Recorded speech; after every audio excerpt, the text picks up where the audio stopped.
In this video, I want to dive into a conversation about making the visual customizations to your FileMaker custom application. That's kind of a mouthful. Basically, what we're talking about is changing this screen of information that you see here. So in a previous video, we talked about the different modes of FileMaker. You can go here to view, and you can see that we have browse, find, and layout modes, which are by far the three most common ones that you'll use probably quite a bit. Now, I'm going to go ahead and select layout mode this one time. Going forward, I'm going to use the keyboard shortcuts. So of course I can go Command B or Control B, which puts me into browse mode, and then I can go Command or Control L, which puts me into layout mode. You can also exit layout mode right here, and then edit layout mode right here is the button. So there's a keyboard shortcut, there's a button here, and there's also the view menu at the top of the screen. Now I'm also looking at the ruler right here, so I'm going to go up here and I'm going to turn off the ruler. That'll clean things up a little bit. And so we have the area across the top, which is called the status toolbar. And then on the right side, we have what they call the inspector pane. And then we also then have the object pane over here on the left. And the style of this is very similar to what we see with the script workspace and frankly, the calculation dialog. This is all modeled after other Apple products that are in market. And really what this is in terms of naming consistency would be a layout workspace. But really there is a script workspace, there's a calculation dialog or a calculation workspace, and this is really kind of a layout workspace. So what's cool about this is that up here in the top right corner, we can hide or show the panes. And so this is what you get right here. Now, of course, the behavior that you're seeing here as I jump back and forth between browse mode and layout mode is that the screen automatically kind of spins and spawns and gets bigger. So from a visual perspective, it's really obvious that you're in layout mode as opposed to being in browse mode. You can add records in here, and then you can actually flip through the records up here with the scroll control. This analogy exists in layout mode as well. So if I go to layout mode, it should be right here, but starting with FileMaker 17, they've opted to hide that from you by default. So FileMaker is kind of wrestling a little bit here with trying to communicate with people that they're in layout mode. And when people would see this, they would think that they're flipping records. But when you're in layout mode, you would be flipping layouts because you have this pop-up here of the layouts, but you could also flip through the layout sequentially up here. So I prefer to actually have this on. It's consistent with, frankly, all the videos that we've shot over the years. And so I'm not in a big hurry to dump this right here. What I'm going to go ahead and do is show you something I've not done before, is how to customize this status toolbar up here. So I can go to View, down to Customize Toolbar. Now this shows you all the tools that you have access to, all the things you could put up there. So you see that this is kind of the default set that they put up there. Really, this is the piece that should be up there as well. And you can see that you can move it around different positions and add other buttons that maybe do other things. Technically, you could even remove this right here. And so you couldn't turn the panes on or off. I'm not sure what that gets you other than maybe more confusion by people. And I'm going to go ahead and hit done. And so this layout mode right here will be very comfortable for people who have been using FileMaker previous to the 17 release. If you're using it for the first time, then whether you want to put this up here or not is up to you. But flipping this scroll control right here flips layouts when you're in layout mode.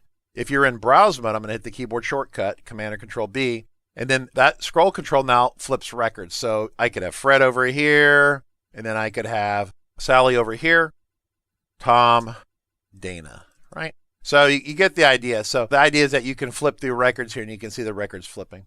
So understand that the status toolbar is up here at the top. This is a little optional bar that you can pop up. It's a formatting bar, allows you to format the fonts and things of a piece of text. That can be on or off. So starting at the top real quick, I'm just going to buzz through the tools. We've kind of discussed this a little bit. We've discussed the formatting bar here. Of course, we have the ability to pop and change to a specific layout. So you can either navigate to them here by flipping through them sequentially. You can see there's 15 layouts, or I could try to pick it specifically and target it and bring it up that way. It's another way. If you want to edit the setup of a layout, you press this button right here, and this brings up the layout setup dialog. This allows you to name the layout, to confirm it's attached to a specific table occurrence. We'll get into tables and relationships more as we go forward, but it just helps you set up the settings to this specific layout. Also, there are script triggers. Script triggers are like little spots as you step across or you type into a field or you navigate in a specific way. You can activate scripts in your FileMaker solution. So this is where we would set layout specific triggers. So like when we enter this layout, it always does something. Or if we exit this layout, it always does something. The script triggers provide a lot of flexibility. This menu item right here, I can move it over a little bit so you can read it. And this allows you to jump into managing the database, schema, the security setup, looking at the script workspace, etc., all the critical areas that you might want to get into. Normally, I get to that by coming over here to File, down to Manage, then I access it this way. There are a couple keyboard shortcuts here that you might want to memorize. Command-Shift-D is a really good one. That allows me to get into the schema of the file, the tables of the file, the relationships, if there are any relationships in here, that kind of thing. I'm going to go ahead and discard the changes. Also, there is the Command-Shift-S, which is your script workspace.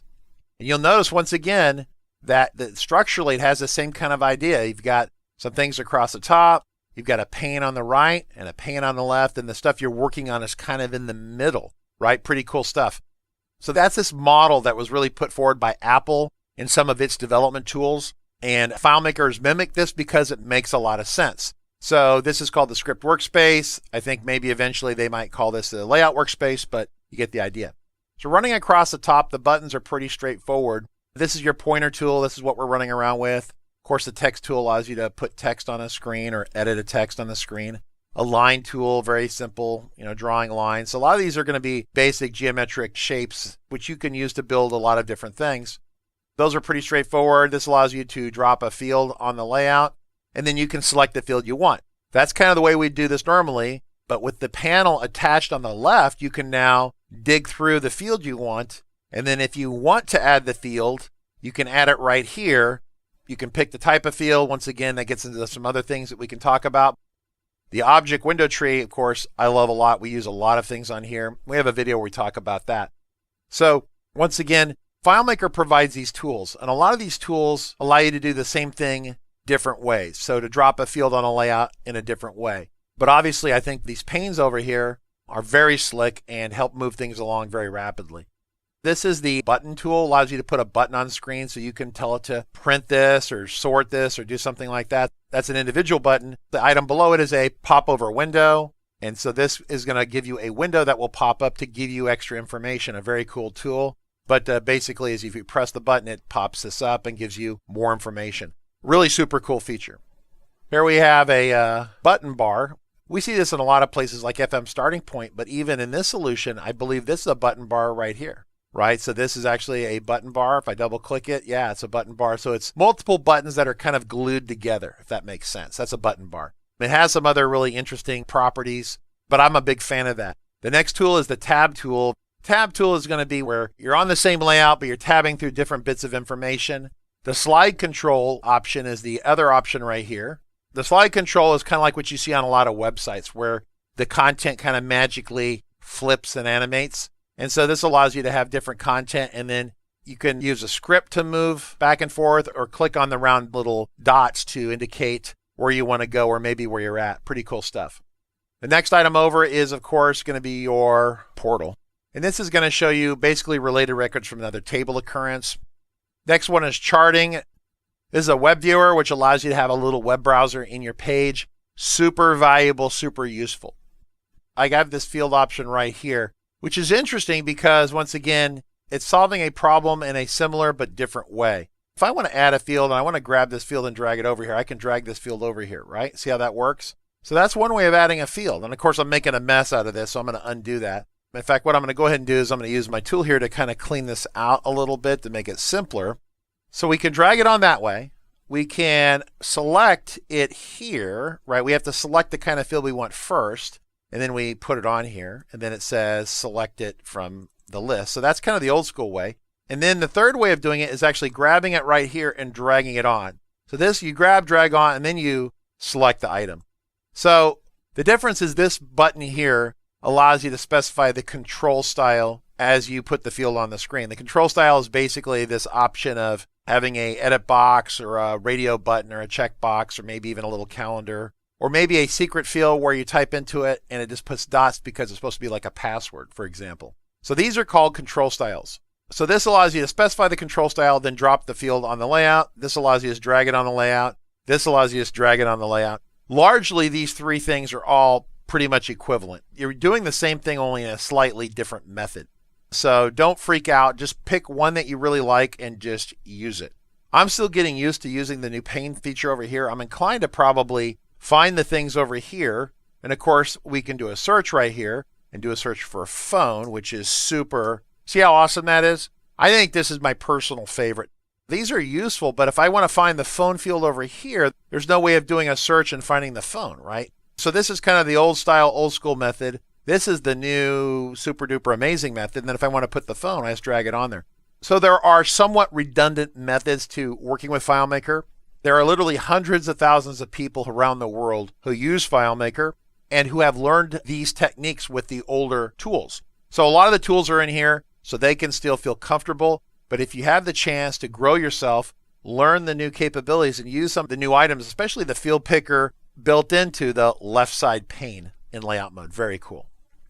I'm going to go ahead and clear these items off here real quick because I am making a bit of a mess. I'm going to go ahead and select my pointer tool and delete that. Lastly, up here at the top is the Format Painter tool. This looks like you would be putting paint or a fill color or something like that. This isn't Photoshop. That's what you would get with Photoshop.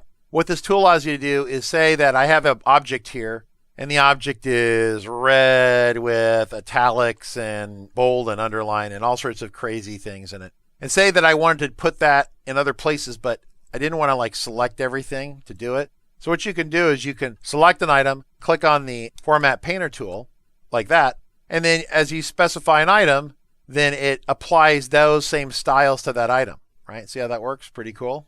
So that's how the Format Painter tool works. This is a good tool to play with as you're a novice in FileMaker. There are some downsides to this in terms of potential performance issues. If you're a more experienced FileMaker developer or you're building a solution that's going to be shared over the internet, maybe go easy on the Format Painter tool, or at least check out the videos we have later on in this course about custom themes and shared styles. That's a whole nother conversation. And of course, we're just at the beginning here right now. So we've covered the status toolbar at the top. This dark bar right below it, this is called the layout bar. So I've already mentioned that this contains a list of the layouts that you can see and jump to. You can edit the layout settings here. And then on the right side, we see the theme. Themes are basically a visual style that, as you can see, can give your layout some visual consistency. There's a whole variety of these in here. Some of these are actually optimized for mobile devices. For example, the ones that say touch on them have oversized fields, oversized buttons, things that are important to building an interface on a mobile device. We have a totally separate video course that discusses user interface issues and mobile devices. Then, of course, next to that, we have the stencils. The stencils are effectively ways of putting little lines in here to show you what an iPhone might look like on a layout, how much size and space it might have, or maybe an iPad, right? So you see the little yellow indicators here. That's the screen space that an iPad or an iPhone might use.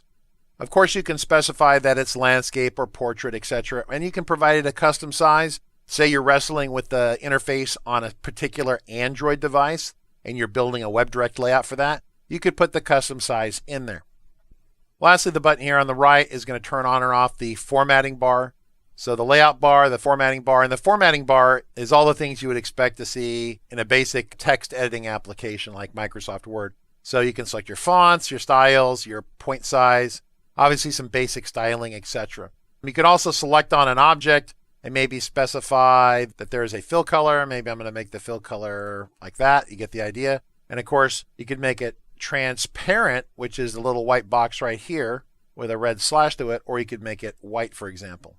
And of course, right next to this is the line that runs around the outside. So you could make it that way. You give it like a 3-point line. It runs around the outside. And then, of course, your line has to have a color. So we could make it like that. So you could make some pretty whacked out user interfaces by choosing random colors. So as a designer, you're going to learn these tools, but at the same time, you're going to want to maybe resist using all these at the same time because turning on all these options over here can be a little visually overwhelming to your users.